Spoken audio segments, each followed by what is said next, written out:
What's up? My name is Maximiliano Ramirez. Some of y'all know me by Esky. Either is good.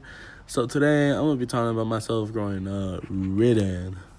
Let's be honest. We all know I hate reading. For the ones that really know me, I can barely last keeping my eyes open, which eventually I lose my spot in class.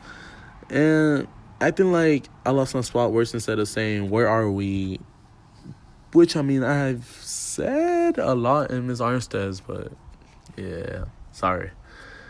Well, growing up, reading for me was not the best. First, I had to learn how to speak in English to be able to read.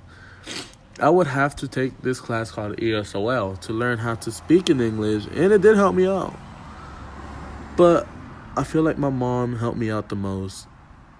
Like, my mom is pretty fluent in English, as well as she tried her hardest just to make me learn how to read in English. Like, after she found out I couldn't really read in English that good, she sat me down and tried to figure out my weaknesses and how I couldn't read in English. And it was to the point where she, like, made me read a book to her every day. And, like, every day before being able to go outside and play.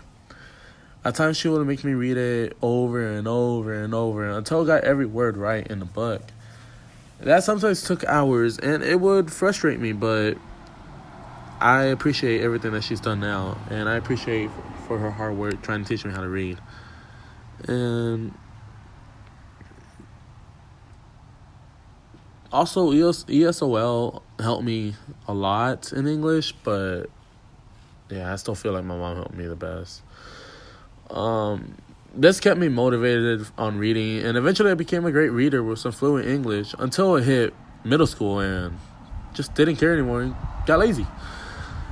My book was honestly an interesting book.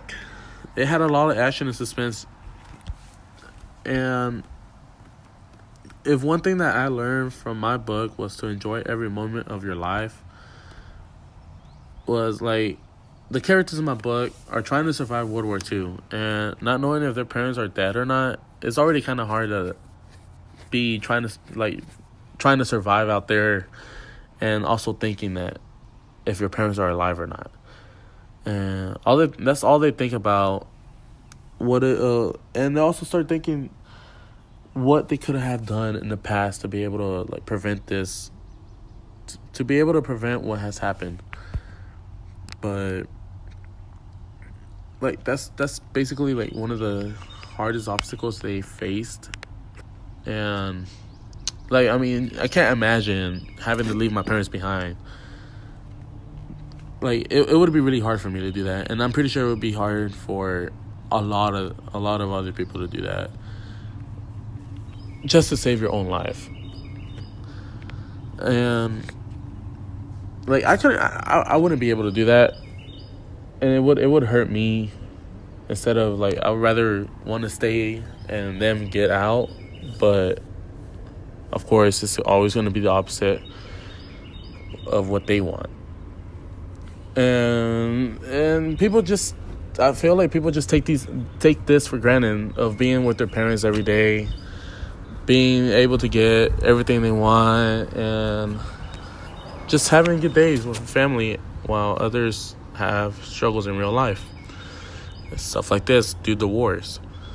But overall, I really did think this book was shocking that it kept me awake, and I did think this book was one of the best I've read yet. And well, that's all I got today. Skis out.